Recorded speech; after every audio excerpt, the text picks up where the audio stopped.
ይፍቱ ህብስትን ወደ ቤት ስትመጣ ጠብቃ ቤት ውስጥ ማንም እንደሌለ ስለምታውቅ፣ ምክንያቱም ሰራተኛዋ ታፈሰንም ከቤት አስወጥታታለች፣ ወደ ሆነ ቦታ ልካታለች። ስለዚህ ማንም ሰው ቤት በሌለበት በድንገት በር ከፍታ የገባችው ህብስት ስለነበረች ከተቀመጠችበት ተነስታ ሴትዮዋ ነይ አንቺ ወልካፋ መጣሽ ወይ አንቺ ሽባ ሽምድምድ በማለት ተሰድባታለች። ህብስት ግራ ተጋብታ ቆይ ምን አደረኩኛና ነው ገና ከመምጣቴ በስድብ የምትቀበይኝ ስትላት፣ አንቺ ሽባ ሽምድምድ አንቺንማ እንዲህ በቀላሉ የምተውሽ አይደለሽም በማለት ከተቀመጠችበት ተነስታ ወደ ህብስት ጋር ትቀርባለች። ህብስትም ፈርታም ደንግጣም ስለነበረ ግራ በመጋባት ቁማ እያየቻት ነበረ። ስሚ አሁን ይቅርታ እንድጠይቅኝ እፈልጋለሁ። ምንም ነገር አልፈልግም። ይቅርታ እንድትይኝ ከእግሬ ስር ተደፊና ወድቀሽ ይቅርታ በይኝ ስትላት፣ እሺ ምንድነው ያጠፋሁትኝ እትዬ? ያጠፋሁትን ንገሪኝና ይቅርታ ልጠይቅሽ፣ ግን ቅድሚያ ጥፋቴን ማወቅ እፈልጋለሁ ስትላት፣ ጭራሽ ምንድነው ያጠፋሁት ትኛለሽ? ቤቴ ባንቺ የተነሳ ተመሰቃቅሏል። ከወንድሜ ጋር ተናቁሬያለሁ። ከሁሉ ሰው ጋር ተያይዣለሁኝ። ባንቺ የተነሳ ነው ይሄ ሁሉ እየሆነ ያለው። ስለዚህ ይቅርታ እንድትይኝ እፈልጋለሁ ስትላት፣ እኮ እኔ ምን አድርጌ ነው ይህን ሁሉ ያደረኩትኝ በማለት አብራሪልኝና ችግር የለውም ጥፋት ካለብኝ ይቅርታ ጠይቅሻለሁ ብትላትም፣ ይፍቱ ግን በፍጹም በማለት ጸጉሯን ጭንቅላቷን ጨምድዳ ይዛ እግሯ ስር ትደፋትና እዛው እግሯ ላይ አድርጋት ይቅርታ ጠይቅኝ ያለች በቡጢ ትላታለች። ህብስትም እባክሽ ገደልሽኝ፣ እያሳመምሽኝ ነው። ጥፋቴን ነግረሽኝ ይቅርታ ብጠይቅሽ ምን አለ? ዝም ብለሽ ያለ ጥፋቴ ሁሌ ስለኔ ክፉ ነገር የምትናገሪው ቆይ ለምንድን ነው በማለት ስትናገራት፣ እሷ ግን በፍጹም አይሆንም እያለች እየደበደበቻት ነበር። ህብስትም የሚደርስላት ሰው እንደሌለ ስለምታውቅ ምንም ብጮህም አማራጭ የለኝም ብላ ስላሰበች ነበር ዝም ያለቻት። ሁሉንም ነገር ከተወቹ በኋላ ግን እሷም ነው እንዴ በማለት በድንገት አቶ አለም በር ከፍቶ ይመጣል። አለም በሩን ከፍቶ ሲገባ ስታይ፣ ወይ ልጄ በይተነሽ የኔ ልጅ እኮ ይቅርታ ልትጠይቀኝ እግሬ ስር እኮ ካልተደፋው ብላኝ እኮ ነው በማለት ለአለም በማስመሰል ብትሞክርም ልጅቷ ህብስት ግን ከተደፋችበት መነሳት አልቻለችም። ምክንያቱም በጣም ደብድባ ስለነበር ጎርቷታል። እውነትሽን ነው ግን የእውነትሽን ነው እያልሽኝ እያለሽው እርግጠኛ ነሽ ግን በማለት ባለቤቱን ቢጠይቃትም እውነቴን ነው ምልክ አለም ይቅርታ እየጠየቀችኝ ነው በማለት ትነግረዋለች።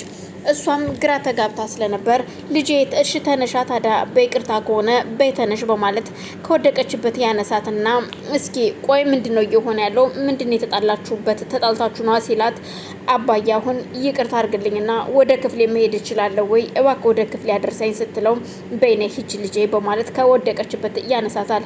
እንዳጋጣሚ ሆኖ ደግሞ ህብስት እግሮቿ ሁሉ እንዲሁ ያለ ክራንች መራመድ ችለዋል። በዛም አንስቷት በሂጅ ወደ ክፍልሽ፣ በማንኛውም ሰዓት ወደ ክፍልሽ መሄድ መብት አለሽ በማለት አለምም ከድሮ ለየት ባለ ጸባይ ያናግራታል። በዛን ሰዓት ባለቤቱ ደንግጣ ካጠገቡ ቁማ ስለነበር፣ ቆይ ምን እያደረግሽ ነበረ? ይቺ ልጅ በሆነ ውሃ ቀጠነ እያልሽ አትናገሪያት ብዬሻለሁ። ምንድነው እያደረግሻት? የሆነ ነገር ማድረገሻታል ቢላትም በፍጹም ምንም እንዳላደረገቻትና ምንም እንዳልተፈጠረ ብትነግረውም እሱ ግን ሊያምናት አልቻለም።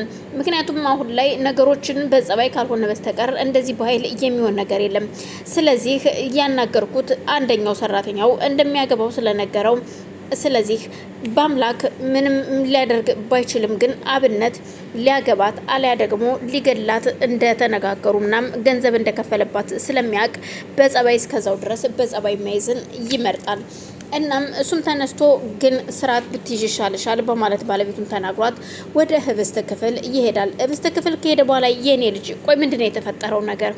አባዬ ባክን ይቅርታ አድርግልኝ፣ ግን አንድ ጥያቄ ልጠይቅህ። በቃ እኔ እዚህ ቤት መቀመጥ አልፈልግም፣ ወደ ድሮ ቤቴ መመለስ እፈልጋለሁና ወደ ቤቴ መልሰኝ። እንደ ልጅ እንደ አባት እንድንተያይ ከፈለክ ደግሞ እዛው ከወሰድከኝ በኋላ ማገዝ በምችለው መንገድ እኔን ማገዝ መርዳትም ትችላለህ። እናም ወደ ቤቴ መሄድ እፈልጋለሁ ብትለውም አቶ አለም ግን በፍጹም ከቤት እንደማትሄድና ባለቤቱም ቢሆን ይቅርታ እንደምትጠይቃት እንደውም ካላስፈላጊ ካልሆነ ደግሞ እቤት እንደሚያስወጣትና ግን ህብስት ከቤቷ ወዴትም መሄድ እንደማትችል ይነግራታል። ሌሎቹ ሁሉም መውጣት ይችላሉ ከዚህ ቤት፣ አንቺን እስከዛሬ ቢዚውኜ እንደፈለግሽው እንዳባት አልሆንኩልሽምና ከዚህ በኋላ ግን እንዳባት ልሆንልሽ ዝግጁ ነኝ ይላታል። ህብስትም ግራ ተጋብታ ስለነበር ይሄነት የሰውዬ ግን ትክክለኛ አባቴ ነው ወይስ አባቴ አይደለም የሚለው ነገር ጥያቄ ላይ ሆኖባታል። እናም ራስሽን ጸና አድርጊ ብሏት ትቷት ይወጣል። በዛን ሰዓት እሱም ስልክ ይደውልና አብነት ምን ላይ ደረስክ ይለዋል። አብነት ከባምላክ ጋር ሻይ ቡና እያሉ ነበረ። እናም ምን ነው ይህ ሰው እየደወለ ሲለው በላንሳና ዝም ብለህ አዋራው በማለት ይነግረዋል። አብነትም ስልኩን አንስቶ ምንድነው ሲለው አቶ አለም ምን ልታዘዝ? ቆይ የዚችን ልጅ ጉዳይ ምን ላይ ያደረስከው? ዛሬ ቤት ውስጥ ጥሩ ነገር አልተፈጠረም። ከባለቤቴ ጋርም ተያይዘዋል፣ እየተጣሉ ነው። እናም እሷም ወደ ድሮ ቤቷን ለመመለስ እያሰበች ነው። እዛ ደግሞ ሄደች ማለት ደግሞ ነገሮች ሁሉ ተወሳሰቡ ማለት ነው። እንደገና ከስር ጀመርን ማለት ነው ጉዳዩን። ስለዚህ የሆነ ያለው ነገር ትንሽ ግራ ያጋባል።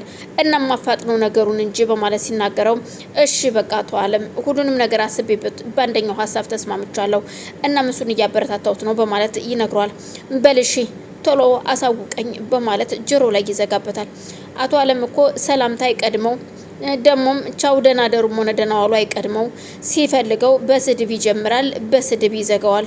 አሁንም ዝም ብሎ ጆሮዬ ላይ ዘጋው በማለት ለአብነት በአምላክ ሲነግረው ምን እያለ ነው ይመስለኛል። ህብስት ቤት ውስጥ ጥሩ ነገር የገጠማት አይመስለኝም።